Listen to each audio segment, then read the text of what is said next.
Hello YouTube, welcome to Papa's Place. I'm doing this to try and answer a lot of people's questions that I've been getting on both the old AZ Papa Les channel and this new one. And I figured I'd just do a video instead of typing out 14 million different lines of replies. Most of the questions I get,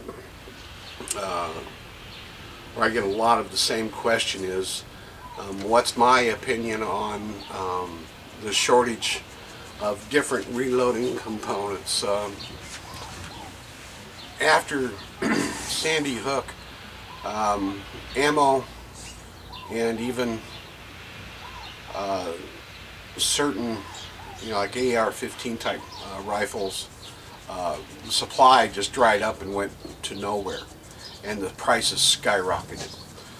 Ammo, any ammo, did the same thing across the board, and it was similar to what happened back in 2008 when Obama first got elected.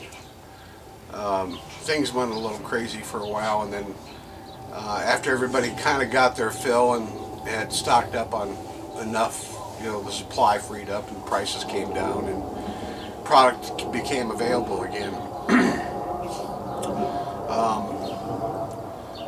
This time around, after Obama's re-election, things were just starting to settle back down when Sandy Hook happened, and all the Democratic leaders in Washington and different state legislatures went bananas and started passing and talking about passing bans and restrictions, and everybody and their brother jumped on the bandwagon again and bought up all the ammo and bought up all the guns.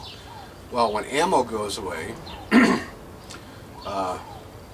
everybody looks, well, what else can I do to get ammo? Well, I'll start reloading. So the reloading components went away, just like they did in 2008 and 2009. The only problem is, this time after Sandy Hook, other incidences kept popping up and feeding the frenzy on the reloading supplies. Now, the availability of AR-15 and pistols and even shotguns came back down. It's, you've got in a lot of cases, you've got better pricing today on AR-15 components than you did pre Sandy Hook, and they're in stock, and great deals are to be had right now. Ammunition is finally starting to free up a little bit. You used to walk into, everybody, Walmart, and there was nothing. Even the value pack 100 rounds of shotgun shells disappeared. Everybody panicked. I walk into my little Walmart nearby where I live, and there's ammo. There's 9mm, there's 40, there's 45, there's 223, 7.62 by 39. There's a little bit of everything of the common cartridges except for rimfire, 22 and 22 mag, and I think that shortage with those are tied into a similar thing again, like I'm getting into for the reloading. When things first went crazy with reloading, you couldn't get anything. You couldn't get bullets, primers, or powder, or even brass. You couldn't find any brass. Things have loosened up on everything for reloading. Primers are readily available. You can walk into almost any store, Cabela's or Bass Pro Shops, or your local gun store, and go to the gun show, and they'll have primers. It's not a problem. Bullets are more available. Suppliers like Midway and Graff and Sons and Powder Valley. Those are some of the bigger ones that I follow on online. bullets are showing up, as well as the primers. Brass, one time used brass is readily available. When it was back in the crazy days, as I call it, 223 brass, if you could find it, was anywhere from 12 to 15 cents a round, which is just ridiculous. It's fallen back down now anywhere between, I saw some last week for a little bit over a nickel a piece, up to a high of like 7.5 cents a piece for a one-time shot brass. So it's getting better, and I believe that the powders will get better too, as will the availability of rimfire ammunition. The problem you've still got today is, partially to blame because of the free enterprise system. You've got people that have connections, or employees that have decided they want to make a little bit extra money because they're not getting paid enough where they work, and they're hoarding the ammo. You're paying $20 for a brick of 500 rounds of 22 from the stores when it shows up, and you can turn around and immediately sell it and make double the money, if not more. So there's still a very high incentive for these people to keep doing that, buying low and selling high.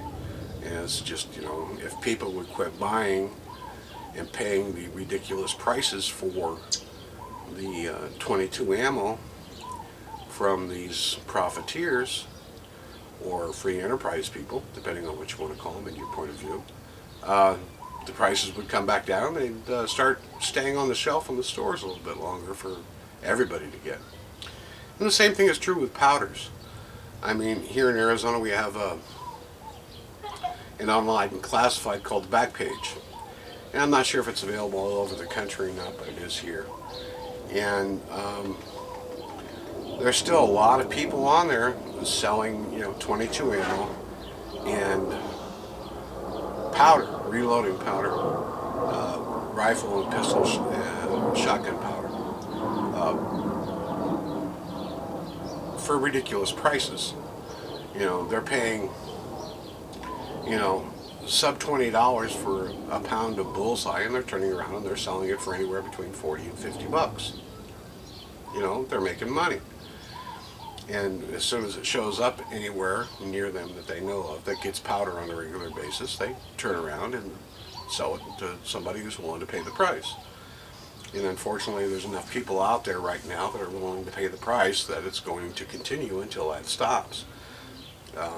The ammunition makers and the powder distributors, because I call them distributors because, like, Ogden actually doesn't make any powder themselves. They buy the powder from the manufacturers, label it and package it and sell it. And Ogden now owns IMR and Winchester, and I think, I'm trying to remember whether it's Alliant that owns Ramshot. I think it's Alliant, and some other brand names. None of them actually manufacture their own powder. They buy the powder from the manufacturers, repackage it, and sell it. If I remember correctly, there's only one manufacturer that actually makes smokeless powder left in the United States. I might be wrong. I think there might be two. I don't remember.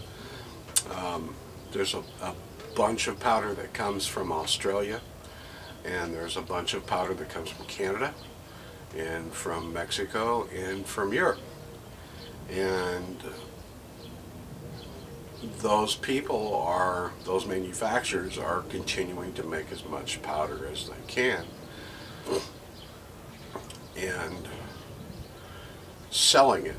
Now, the major ammunition manufacturers don't buy their powder from Ogden or from Alliant or whoever. They buy directly from the manufacturers of the powder. They tell the manufacturers what their specifications for the powder is, and the manufacturers manufacture that product for them for their ammunition. So it's not the ammo makers that are eating up the powder. It's the people still in the panic mode that are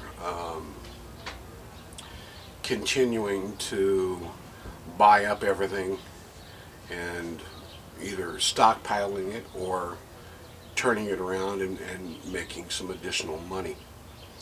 And the quickest way to solve that issue is for people to quit paying the additional money from these people that are using the free enterprise system to make a buck.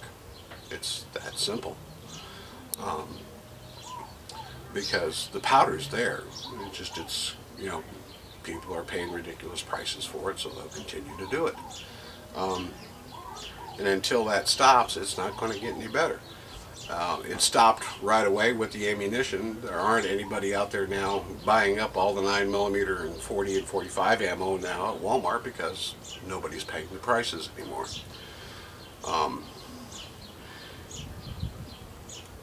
It's just really simple because everybody's making as much as they can.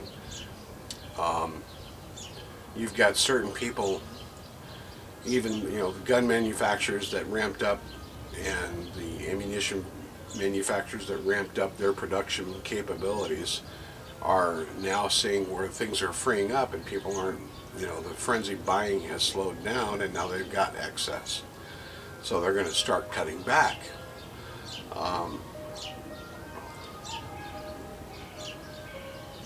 You're going to see more and more of that happen as time goes and things settle back down to a reasonable level.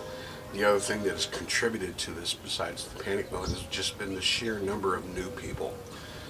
There's millions of new shooters out there, and welcome to the club. Just try to stay out of a panic mode. And there's enough ammunition, there's enough reloading components out there for everybody to share. So that's just my two cents worth. Do I think it's gonna, the shortage is gonna last? I don't know. I'm surprised it's lasted this long. But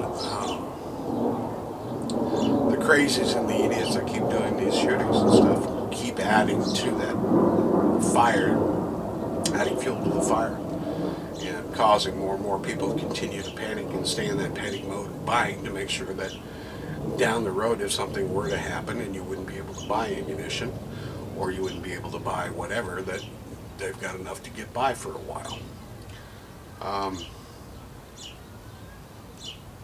It is what it is, and until the American public decides they've had enough of it and stop it, and it's just going to continue for a while.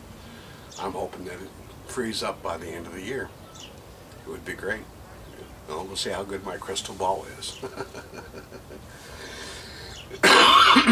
Anyhow, that's it. That's all I had for you. That's my two cents worth. Take care. Take care of your families. Take care of yourselves. And remember, keep smiling. Makes people wonder what you've been up to. Take care, you two. Talk to you later. Bye.